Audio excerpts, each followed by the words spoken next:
บายดีวันนี้เราจะพามาถ่ายห้วยแห่งหนึ่งอยู่ในป่าสงวนแห่งชาติอยู่ในสปป.ลาวแต่ว่าป่าสงวนแห่งนี้แม่นตั้งอยู่ในแขวงกระมวลเมืองบัวลำพาเขาสิมาถ่ายห้วยเขามาเบิ่งกันว่าห้วยตัวนี้มันสวยงดงามซ้ำใด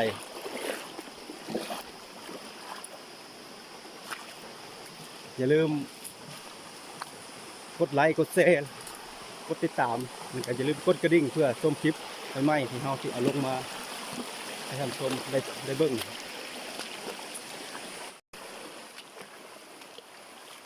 แต่ว่าการถ่ายเขาจะถ่ายแบบเป็นวรรคเป็นตอนแล้วก็ตัดไปเนาะเขาจะมาถ่ายรวดให้เบิ่งบัดเดียวเลยเพราะว่าระยะทางมันยังไกล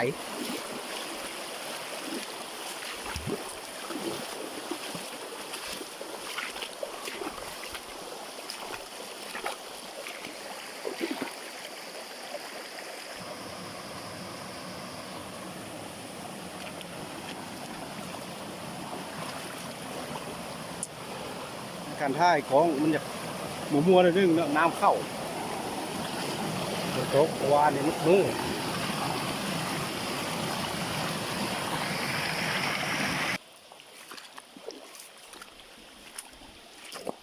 ในกระตอนการถ่ายนี่มันก็อยากจะจักๆเนาะเพราะว่าเส้นทางมันลุกลักที่แต่หินอาจจะยากหน่อยนึง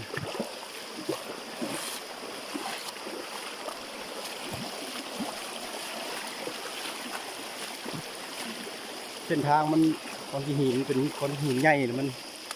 จะเฮ็ดให้การย่างลำบาก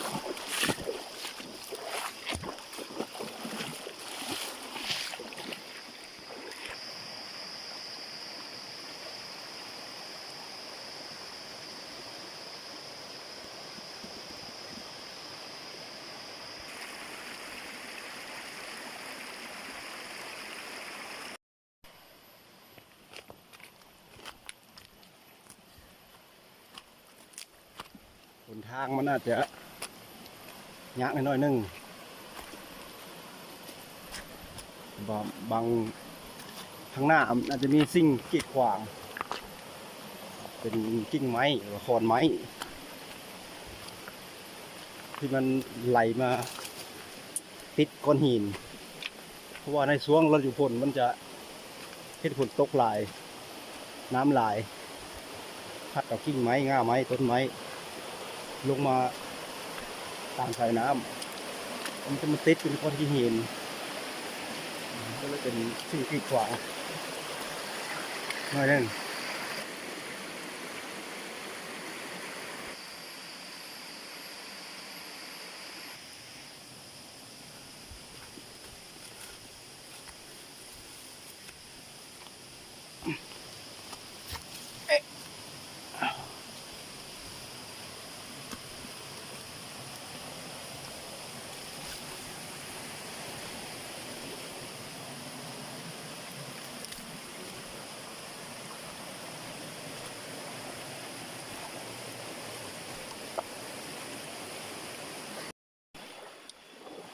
ตอนนี้ครับก็เดินทางมา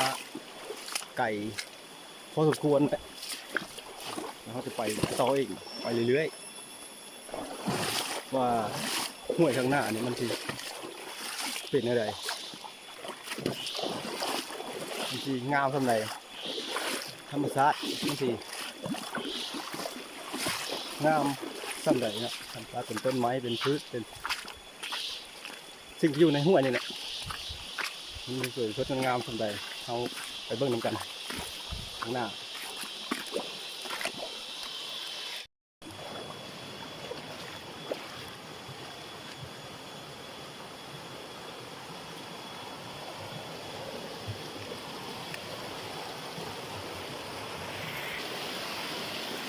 ทีมงานนักอนุรักษ์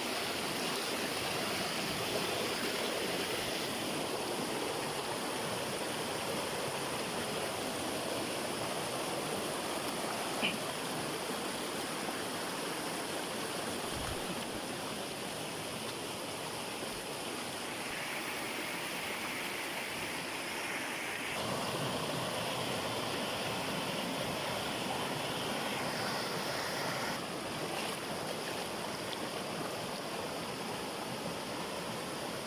ชาติภูผาป้าไม้น้ำลึกเว้ยโอ้โหโยกโยกโยก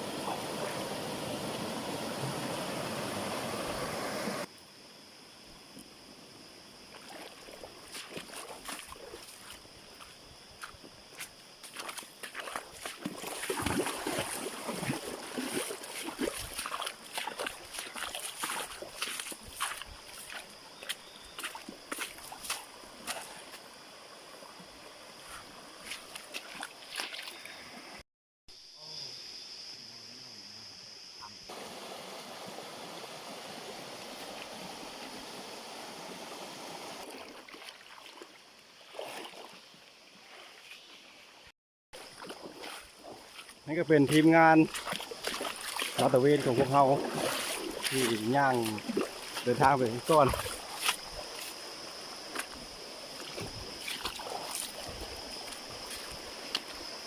อยู่ทางหลังกับแม่น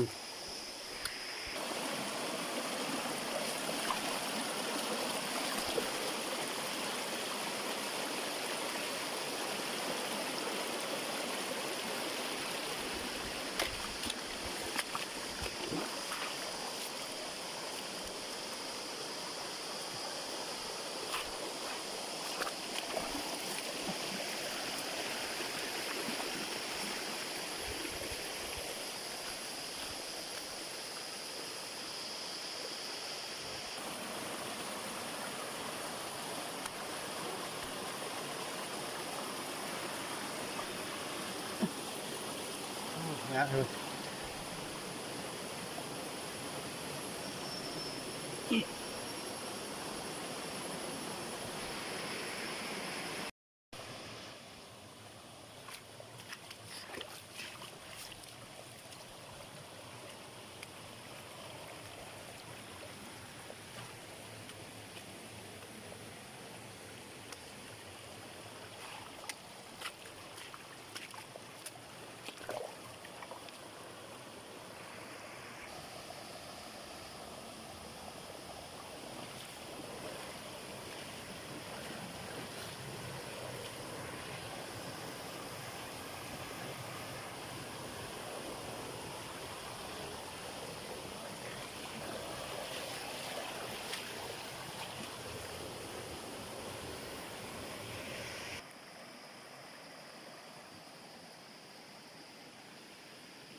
ตอนนี้เราก็เดินทางมาใกล้ที่สุดห้วยแล้วยอดห้วยมันเป็นยอดห้วยสุด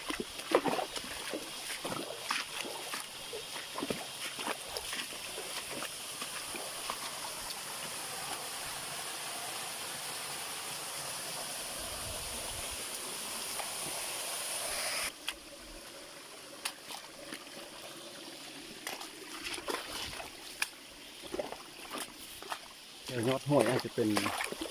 ป่าหกว่าห้วยมันจะหอมเข้า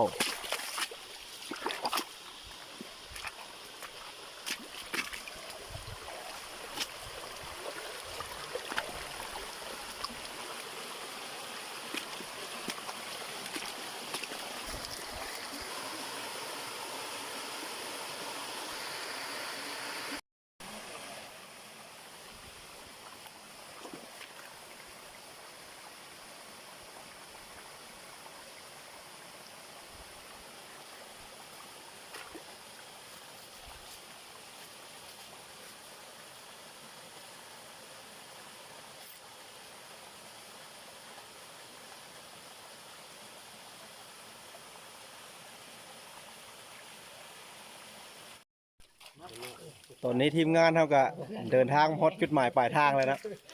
กำลังตั้งแคมป์นอนได้บ่ห่างคนนี้